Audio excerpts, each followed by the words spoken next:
Hi everyone, welcome back to my channel. আজকে হচ্ছে একটু স্পেশাল একটা দিন। আজকে হচ্ছে রাখি পূর্ণিমা। সকালবেলায় উঠে একটু ব্রেকফাস্টটা করে নিলাম, আর এরপর আমি স্নান করে নিয়ে রেডি হয়ে নিচ্ছিলাম যাব স্কুলে। আর আজকে আমি শাড়ি পরেছিলাম, রাখির প্লেটটাও রেডি করে নিয়েছি।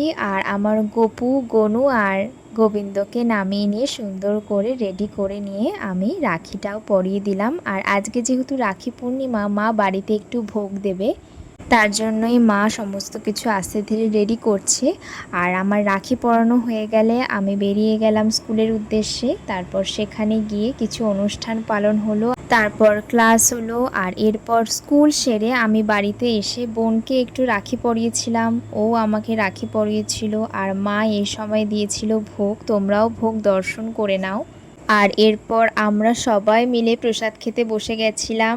আর আমার একসাথে সাজিয়ে নিয়ে প্রসাদ খেতে তো খুব ভালো লাগে, আর এই মাখা প্রসাদটা তো সব থেকে বেশি ভালো লাগে। বিকেলবেলার দিকে আমার দুটো পার্সেল এসেছিল, আর সন্ধ্যাবেলা আমি একটু খেয়েছিলাম ছোলা মাখা, রাত্রেবেলায় খেয়েছিলাম বিরিয়ানি। আজকের দিনটা এভাবেই কাটলো। আবারও দেখা হচ্ছে তোমাদের সাথে পরের ভিডিওতে।